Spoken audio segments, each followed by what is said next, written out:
कंजूस सास की कंजूस बहू की रसोई। रोज की तरह सीता आज भी किचन में खाना बना रही थी। उसने भिंडी और टमाटर काटे, तब तक उसकी सास किचन में आती है और कहती है, सीता बहू, तुमने आज सब्जी बनाने के लिए थोड़ा ज्यादा ही भिंडी काट ली है। आधी भिंडी को उठाकर फ्रिज में रख दो, इसकी सुबह सब्जी बना लेना। आखिर हम हैं ही कितने लोग, 4 लोगों में थोड़ी सी सब्जी तो लगती है।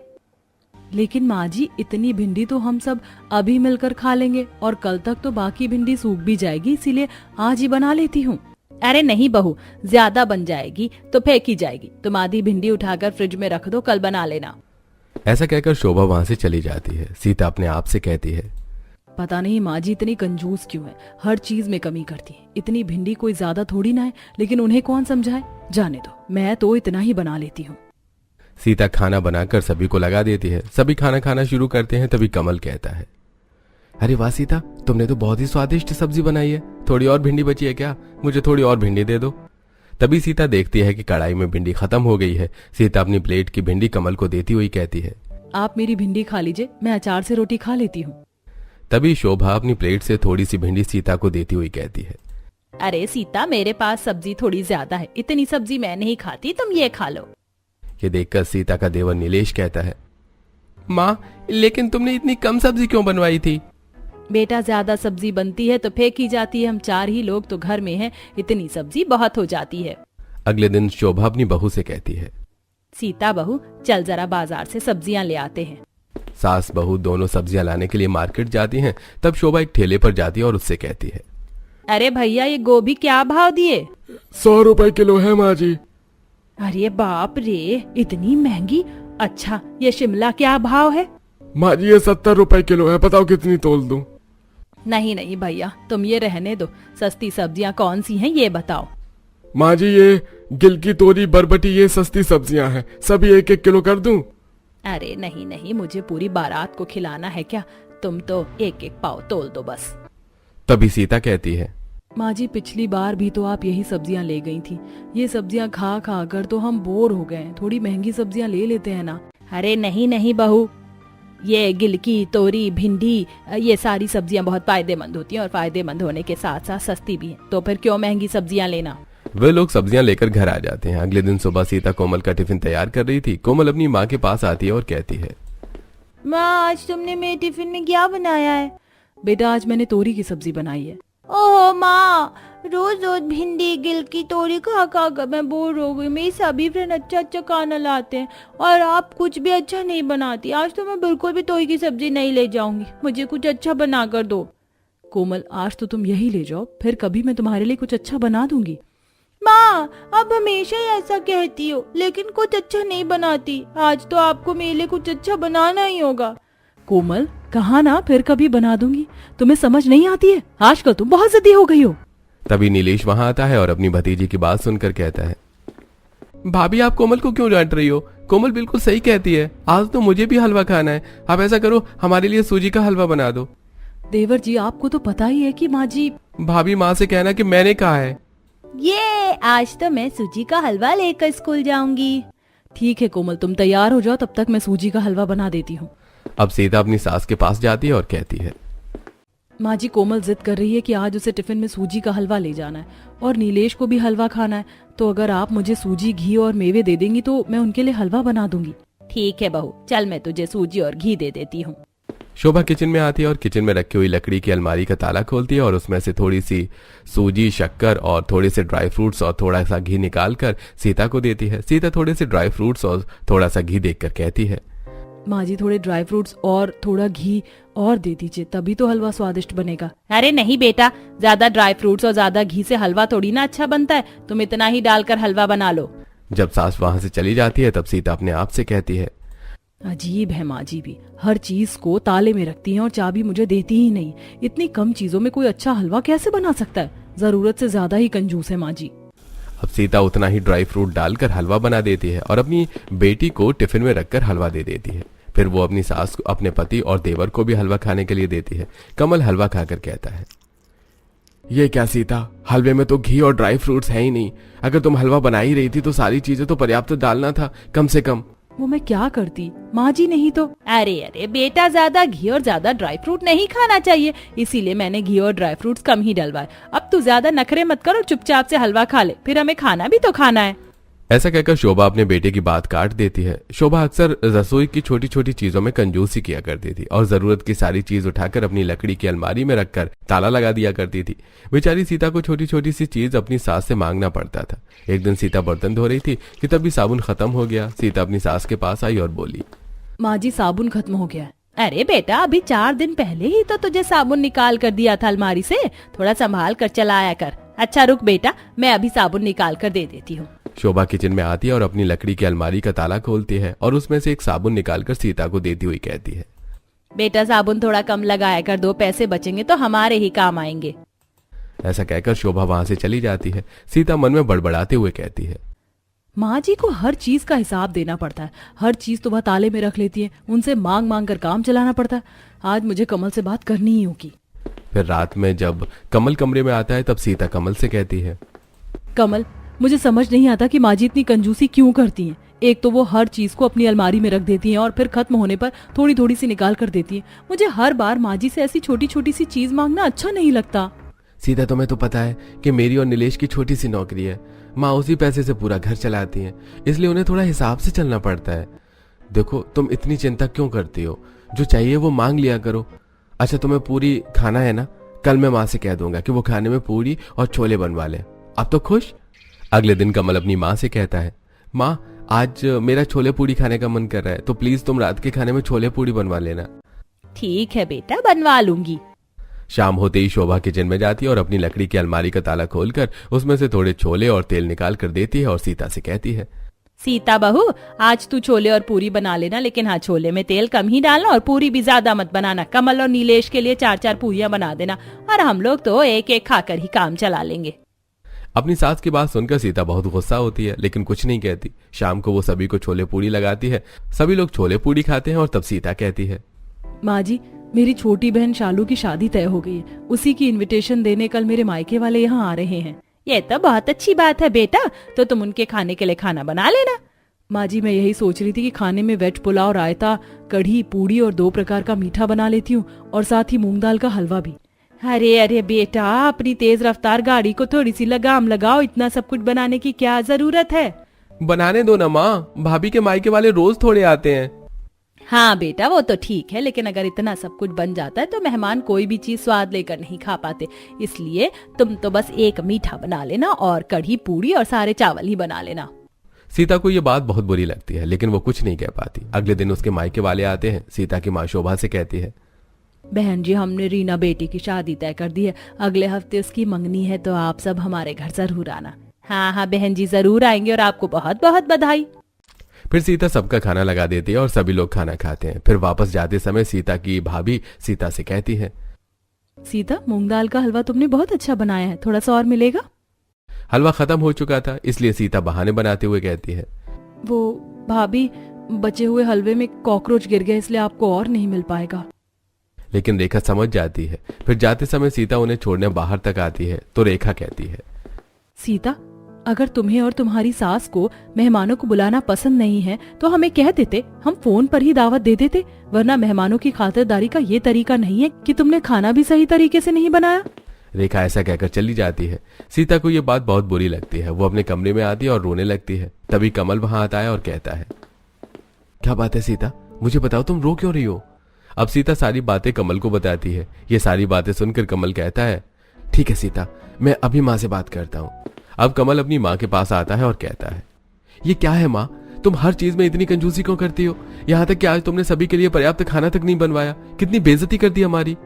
कमल की बात सुनकर शोभा की आंखों में आंसू आ जाते हैं और वो कहती है, हम कोई करोड़पति तो नहीं है, तुम दोनों की छोटी सी सैलरी में घर चलाना पड़ता है और उसमें भी अगर 2 पैसे बच जाएंगे तो वो तुम ही लोगों की काम आएंगे, मेरे नहीं। कमल को अपनी माँ की बात ठीक लगती है। वो सीता के पास आता है और समझाते हुए कहता है, सीता, माँ भी अपनी जगह सही है, तुम्हें माँ की बातों का इतना टेंशन लेने की जरूरत नहीं है, कुछ बातें तो टाली भी जा सकती है ना। ऐसी समय बीत रहा था और बीतते समय के साथ अब नीलेश की शादी भी किरण से तय हो जाती है। जल्दी किरण दुल्हन बनकर शोभा के घर आ जाती है और आज किरण का अपने ससुराल में पहला दिन था। किरण की सास उसके पास आती है और कहती है, किरण बेटा, आज तुम्हारी पहली रसोई है, इसलिए सुबह की चाय तुम ही बना लो। हाँ माँ, मैं चाय बना देती हूँ और खाना भी बना लूंगी। खाने में पालक pulao, veg cutlet, mix veg आलू के पराठे, पूरियाँ। किरण बेटा जरा ठहरो, तुम्हें इतना सब कुछ बनाने की क्या जरूरत है? वैसे भी शादी में दुल्हन को बहुत थकान हो जाती है। अब काम करके और मत थको, खाना सीता बना लेगी, तुम तो बस चाय बना लो। अब सीता किचन में खाना बनाने के लिए जाती है तो किरण भी पीछे से आकर कहती है, रुकिए सीता दीदी, मैं भी आपकी मदद करवाती हूँ। सीता खाना बनाते समय सब्जी में थोड़ा ही तेल डालती है। ये देखकर किरण कहती है, सीता दीदी, आपको नहीं लगता कि सब्जी में तेल बहुत कम है? इतनी तेल में तो सब्जी अच्छी तरह बनेगी ही नहीं। किरण, हमारे यहाँ सभी चीज़ें बहुत कम कम यूज़ होती हैं। सब्जी में तेल भी कम डलता है और मसाले भी, और बाकी चीज़ें भी बहुत कंजूसी से इस्तेमाल करना पड़ता है, क्योंकि माँ जी को ज़्यादा खर्च करना पसंद नहीं है। अच्छा, लेकिन किरण, हर घर के रूल अलग अलग होते हैं। तुम यहाँ रहते रहते यहाँ के तौर तरीके सीख जाओगी। किरण को ये बात सुनकर काफी अजीब लगता है। अगले दिन किरण नीलेश से कहकर कुछ चीजें मंगवा लेती है और शाम को सीता से कहती है, दीदी आज खाना मैं बनाऊंगी, देखो मैंने कितनी चीजें मंगवाई है। लेकिन किरण, तुम्हें ये सब मंगवाने से पहले माँ जी से पूछना चाहिए था। अरे दीदी, इसमें पूछने की क्या बात है? मेरा मन किया कि मैं आप सबको कुछ बनाकर खिलाऊं, सो मैंने मंगवा लिया। ऐसा कहकर किरण खाना बनाना शुरू करती है। तभी उसकी सास वहां पर आती है और इतनी सारी चीजें रसोई में देखकर कहती है, अरे किरण बहू, इतनी सारी चीजें मंगवाने की क्या जरूरत थी? फिर ज्यादा खाना बन जाएगा तो जबरदस्ती फेंका जाएगा। ऐसा करो, इनमें थोड़ी बहुत चीजें निकाल लो, बाकी का मुझे दे दो, मैं अंदर रख देती हूँ, जब जरूरत हो तो मांग लेना। शोभा थोड़ा बहुत छोड़कर बाकी चीजें अपनी लकड़ी की अलमारी में रखकर ताला लगा देती है। किरण को अपनी सास की ये बात बहुत बुरी लगती है। उनके जाने के बाद वो सीता से कहती है, सीता दीदी, क्या बात हुई भला? माँ जी को इतनी भी कंजूसी नहीं करनी चाहिए। जाने दो किरण, माँ जी की कंजूसी करने की आदत पड़ गई है। हमें ही समझ कर चलना होगा। अब अपना मूड ठीक करो और चलो हम खाना बना लेते हैं। दोनों मिलकर खाना बनाती हैं और सभी को लगाती हैं। नीलेश खाना देखकर कहता है, अरे किरण, आज तो तुम 3 तरह की सब्जी और पूरी और मिठाई बनाने वाली थी, तो फिर? हाँ, बनाने वाली तो थी, लेकिन शायद माँ जी को अलग अलग तरह का खाना बनवाना पसंद नहीं है। माँ, आपने मना किया? अरे नहीं बेटा, मैं क्यों मना करूंगी? मैं तो बस ये कह रही थी कि इतने लोगों में बहुत ज्यादा खाना बनाने से खाना फेंका जाता है और हमें कभी भी अन्नपूर्णा माँ का अपमान नहीं करना चाहिए। नीलेश, माँ ठीक ही कह रही है। ऐसे कुछ दिन बीत जाते हैं। एक दिन कोमल अपनी माँ से कहती है, माँ कितने दिन हो गए घर में कुछ अच्छा खाने को नहीं बना। माँ आज खीर और पूरी बनाओ ना, और साथ में थोड़ा पुलाव भी, मेरा बहुत मन कर रहा है ये सब खाने का। कोमल, जरूरी नहीं कि जो मन कहे वही करना चाहिए। थोड़े दिन रुक जाओ, फिर मैं तुम्हें खीर पूरी खिलाऊंगी। क्या माँ, आप हमेशा ही मुझे टाल देती हो? मैं कुछ नहीं जानती, आज तो मुझे खीर पूरी और पुलाव ही खाना है। कोमल, कहा ना तुमसे कि अभी नहीं बनेगा। ये सब तुम्हें समझ नहीं आती क्या? अपनी माँ की डांट खाने के बाद कोमल रोने लगती है। तब तक वहां पर किरण आ जाती है। किरण के पूछने पर सीता उसे सब कुछ बताती है। ये सुनकर किरण कहती है, लेकिन दीदी, कोमल क्या गलत कह रही है? अगर वो कुछ अच्छा खाना चाहती है तो हम बना देते हैं। किरण, माँ जी हमें इसकी परमिशन कभी नहीं देंगी। दीदी, हम भी इस घर की बहुएं हैं, हमें हर बात के लिए परमिशन की जरूरत नहीं होनी चाहिए। कोमल बेटा, मैं तुम्हें बनाकर खिलाऊंगी आज खीर पूरी और पुलाव। ऐसा कहकर किरण नीलेश के पास जाती है और कहती है, नीलेश, मेरे साथ बाजार चलो, मुझे कुछ चीजें लानी है, आज मैं अपनी पसंद का खाना बनाऊंगी। ठीक है किरण, मैं तैयार हो जाता हूँ। अब दोनों बाजार के लिए निकलते हैं। तभी शोभा कहती है, अरे बहू, कहाँ जा रही हो? माँ जी, आज मुझे खीर पूरी और पुलाव बनाना है, तो मैं उसी का सामान लेने बाजार जा रही हूँ। लेकिन तुम्हें ये सब क्यों बनाना है? आज कुछ खास है क्या? नहीं माँ जी, अच्छा खाना खाने के लिए खास दिन होना जरूरी नहीं है, बस ऐसे ही मन किया। ठीक है बेटा, लेकिन सामान हिसाब से लाना, ज्यादा मत लाना, ज्यादा खर्च करना अच्छी बात नहीं होती। अब किरण बाजार जाकर अपनी जरूरत की सारी चीजें खरीदती है और घर आकर खाना बनाना शुरू करती है। तभी शोभा वहां आती है और कहती है, किरण बेटा, इतना सब कुछ बनाने की कोई जरूरत नहीं। पिछली बार की तरह इस बार भी तुम कुछ चीजें निकाल कर बाकी सामान मुझे दे दो, मैं अलमारी में रख देती हूँ, जब तुम्हें जरूरत पड़े तब तुम ले लेना। अब किरण बहुत गुस्सा हो जाती है और कहती है, ये क्या बात हुई माँ जी? आप इतनी चीजों के लिए कंजूसी करती हैं, जो मुझे बिल्कुल भी पसंद नहीं है। मैं तो आज खुद बाजार जाकर सारा सामान लेकर आई हूँ ना, तो भी आपको चैन नहीं पड़ा, और इसे भी आप अपनी अलमारी में ठूस देना चाहती हैं। ऐसा साफ साफ बता दीजिए ना कि आप खाना भी ढंग से नहीं खिला सकती हैं। ये सुनकर सीता गुस्सा होते हुए कहती है, किरण, तमीज से बात करो, वो हमारी सासू माँ है। लेकिन दीदी, हमारी सासू माँ को भी ध्यान रखना चाहिए कि हम भी उनकी बहू हैं, नौकरानी नहीं। बस बहुत हो गया किरण, चुप हो जाओ। किरण गुस्सा होकर अपने कमरे में चली जाती है और नीलेश को सारी बातें बताती हुई कहती है, मेरे साथ इतनी कंजूसी नहीं चलेगी। तुम तुम्हें माँ जी से बात करनी ही होगी। बस अब मैं और बर्दाश्त नहीं करूंगी। मैं इस घर की बहू हूँ, नौकरानी नहीं जो सिर्फ काम करने से मतलब रखूं।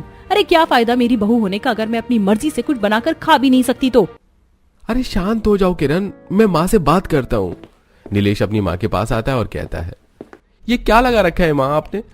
हर बात में इतनी कंजूसी क्यों करती हैं आप? हर चीज को आप क्यों अपनी लकड़ी की अलमारी में उठाकर रख देती हो? फेंक क्यों नहीं देती उस पुरानी अलमारी को उठाकर घर से बाहर? तब शोभा कमल से कहती है, देख रहा है तू बेटा? भैया आप ही समझाइए माँ को, शायद आपकी बात समझ में आ जाए। ऐसा कहकर नीलेश गुस्से में बाहर चला जाता है। कमल अपनी माँ से कहता है, माँ तुम चिंता मत करो, अगर खर्चा अच्छे से नहीं चल पा रहा है तो मैं थोड़ा और पैसों का इंतजाम करता हूँ। कमल के ऐसा कहते ही शोभा घबरा जाती है और कहती है, नहीं नहीं बेटा, उसकी कोई जरूरत नहीं है, मेरे पास पैसे हैं, मैं देख लूंगी, तू चिंता मत कर। दूसरी तरफ किरण परेशान होकर अपने आप से कहती है, न जाने माँ जी इतना पैसा बचाकर करेंगी क्या? माँ जी को तो सबक सिखाना ही होगा। वो कंजूसी करती है ना, अब मैं उनसे ज्यादा कंजूस बनकर दिखाऊंगी, तब उन्हें पता चलेगा कि कोई कंजूसी करता है तो कैसा लगता है। अगले दिन किरण अपनी सास से कहती है, माँ जी मैं वॉशिंग मशीन में कपड़े धोने जा रही हूँ, अगर आपकी भी साड़ियाँ धोना हो तो मुझे दे दीजिए, मैं धो देती हूँ। मेरी ये चारों साड़ियाँ गंदी हैं, चारों साड़ियाँ धो देना। अब किरण अपनी सास की सारी साड़ियां वॉशिंग मशीन में डालती है और उसमें सर्फ डाले बिना ही उन्हें धो देती है और सुखाकर अपनी सास को ले जाकर देती है। फिर शोभा पहनने के लिए एक साड़ी निकालती है तो देखती है कि साड़ियां साफ नहीं हुई थी। शोभा अपनी बहू किरण को बुलाती है और कहती है, किरण बहू ये क्या तुमने एक ऐसी साड़ियाँ धोई हैं, बिल्कुल भी साफ नहीं है। माँ जी मैंने ये साड़ियाँ बिना सर्फ के धुली हैं। बिना सर्फ के? इसीलिए तो ये साड़ियाँ साफ नहीं हुई, दोबारा धो दो। अरे माँ जी कैसी बातें कर रही हैं आप? कभी कभी साड़ियों को बिना सर्फ के भी धोना चाहिए, इससे पैसे बचेंगे। वैसे भी इतनी गंदी साड़ियाँ तो पहनी जा सकती हैं। किरण ऐसा कहकर वहां से चली जाती है। बेचारी शोभा को गंदी साड़ियां पहननी पड़ती हैं। अगले दिन शोभा अपनी बहू से कहती है, सीता बहू मेरी सहेली आने वाली है तो तुम उसके चाय नाश्ते का प्रबंध कर देना। जी माँ जी। थोड़ी देर बाद शोभा की सहेली आती है। शोभा बैठकर अपनी सहेली से बात करती है। सीता किचन में चाय बनाने जाती है, तभी किरण वहां आती है और कहती है, सीता दीदी आप कोमल का होमवर्क करवा दीजिए, चाय मैं बनाती हूँ। अब किरण दूध में बहुत सारा पानी मिलाकर चाय बना देती है और अपनी सास और उनकी सहेली को ले जाकर दे देती है। वे दोनों चाय पी लेती हैं। शोभा की सहेली के जाने के बाद शोभा किरण को बुलाकर कहती है, किरण बहू तुमने इतना पानी डालकर चाय क्यों बनाई थी? तुम्हें पता होना चाहिए कि मेहमानों को इस तरह की चाय नहीं पिलाते। अरे माँ जी मैंने तो ऐसा करके दूध के पैसे बचाए हैं, और अगर मेहमानों को ऐसी चाय पसंद नहीं आती और वो दोबारा नहीं आएंगे तो ये तो और अच्छी बात है। कम से कम इससे हमारे नाश्ता और चाय का खर्चा तो बचेगा। आप चिंता मत कीजिए माँ जी, मैंने जो किया वो बिल्कुल ठीक किया। ऐसा कहकर किरण अपने कमरे में चली जाती है। बेचारी शोभा अब कहती भी तो क्या, ऐसे ही 3 दिन गुजर जाते हैं और आज शोभा खाना खाकर अपने कमरे में जाती है तो कि उसके कमरे की लाइट खराब हो गई थी। तभी सीता वहां आती है और कहती है, माँ जी आपके कमरे की लाइट खराब हो गई है, रुकिए मैं अभी किचन की लाइट आपके कमरे में लगा देती हूँ और रात को इनसे दूसरी लाइट मंगवाकर किचन में लगा दूंगी।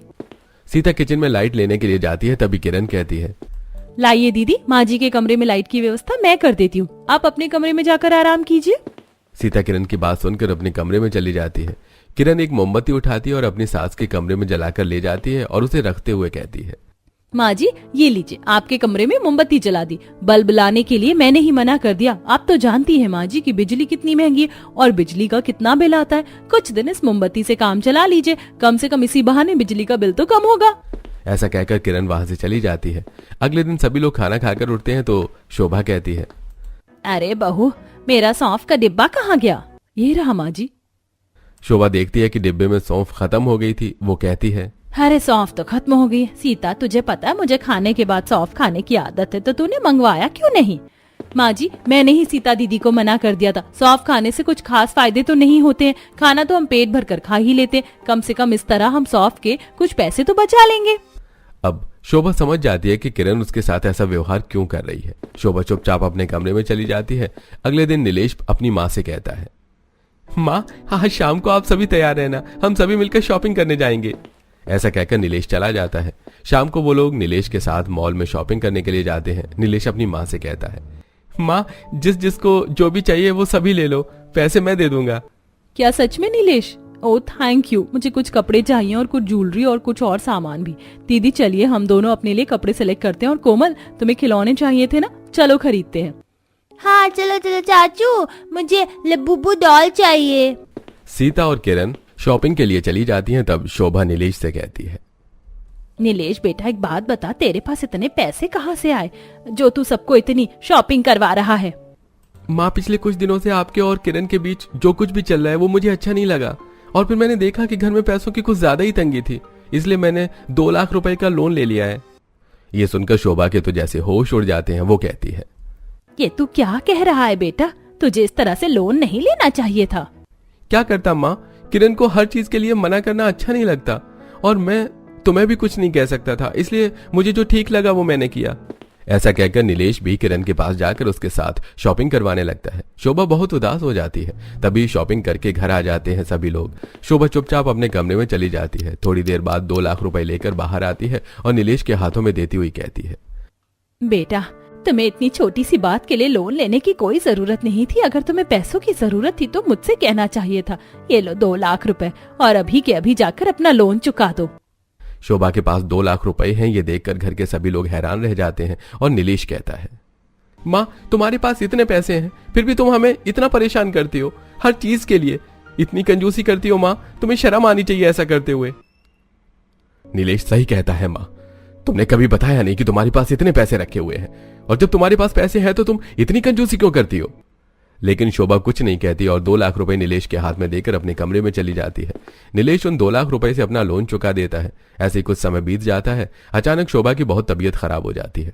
सभी लोग शोभा को अस्पताल ले जाते हैं। तब डॉक्टर कमल से कहता है, कमल, उनके पेट में कुछ प्रॉब्लम है, इनका तुरंत ही ऑपरेशन करना पड़ेगा, और इसके लिए कम से कम 1.5 लाख रुपए की जरूरत होगी।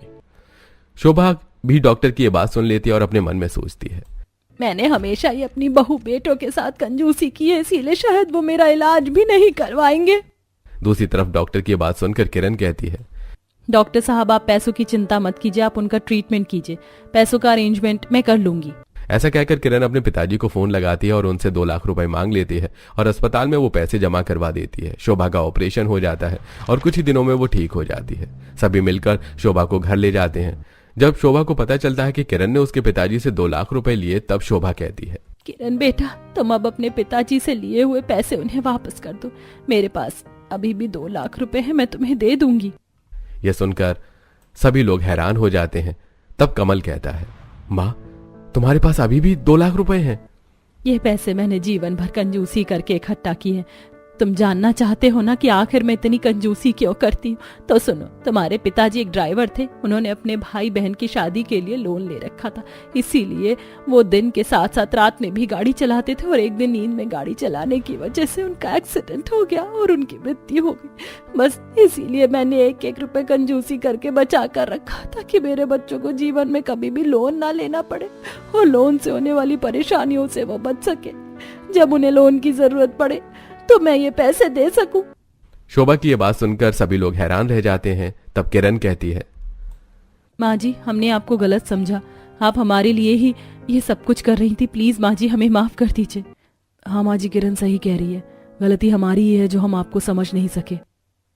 दोनों बहू के साथ साथ उनके दोनों बेटे फिर से माफी मांगते हैं। माँ, अब आपको कंजूसी करने की कोई जरूरत नहीं पड़ेगी, मेरा प्रमोशन हो गया है। और माँ, मैं आपको बताया था ना कि मैं एक नया बिजनेस शुरू कर रहा हूं, वो बिजनेस शुरू हो चुका है और अच्छा चल रहा है। दोनों भाइयों की बात सुनकर शोभा बहुत खुश हो जाती है और इस तरह वो लोग खुशी खुशी रहने लगते हैं।